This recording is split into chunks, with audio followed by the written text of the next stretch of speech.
Verdict watch for the Brendan Banfield double murder trial out of Fairfax County. Jurors heard closing arguments today, and they are now deciding the fate of Brendan Banfield after hearing weeks of testimony. 3 weeks now. Katie Lusso has been listening to every moment of this trial, following it very closely. Katie, we heard this together this morning at 10 a.m. as the closing arguments got underway. Jenna Sands, the prosecutor, pistol, the same style that she carried throughout this whole trial. And then you also had John Carroll, the defense attorney. Slow and steady. A little sluggish, took about an hour and a half to do his closing argument. But what was his central message to the jury members? To not trust Juliana, right? He was saying, don't trust Juliana. She's not a credible witness. And, you know, they manipulated her testimony to get her here. It doesn't match her initial story. But let's go back to the prosecution, right? So they had the floor first. And what we heard from prosecutor Jenna Sands is she talked at length about how the evidence proves and points to Juliana and Brendan working together. And that's important there, right? They work together is what she says. So she's saying, you know, if you think Juliana fired the fatal shot for Joseph Ryan, that's fine. But Brendan also was involved in the death of Joseph Ryan. And here's the tricky part, right? So the jurors right now who have all of this information, they've been going through it since 12:30 this afternoon. They have to determine whether or not Brendan Banfield, who you see there on your screen, killed Christine Banfield and Joseph Ryan. It can't be either or, it has to be both.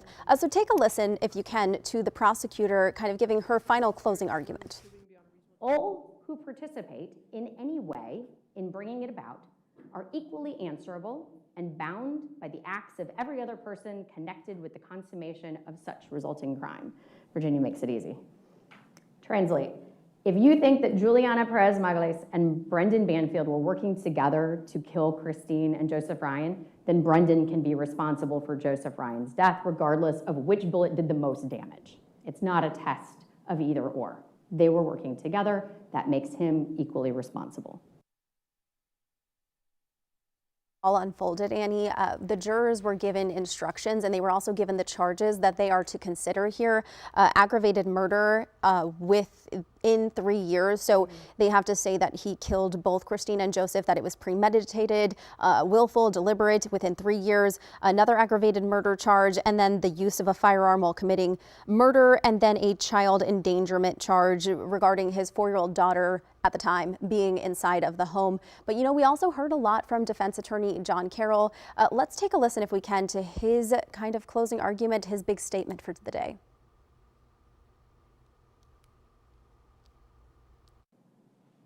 I don't have another opportunity to talk to you.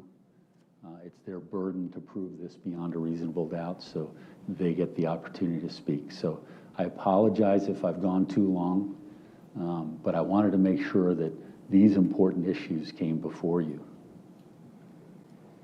And might leave you with these words. When they lie and manipulate to get someone to make a statement, that's not discovering the truth. That's planting the truth. Ladies and gentlemen, thank you for your attention. Thank you for your patience. And at the end of your deliberations, I ask that you find my client not guilty of all charges.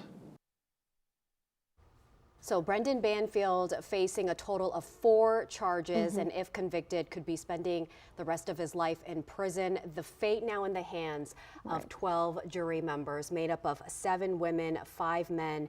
And I know they're going to wrap things up today at 4:30. Right.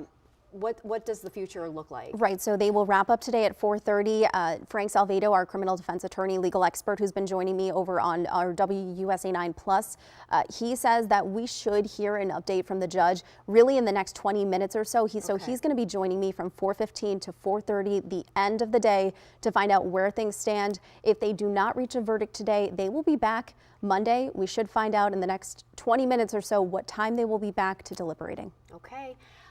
Thank you so much, Katie. And please continue to follow us on WUSA 9 Plus, also on our YouTube channel, WUSA 9.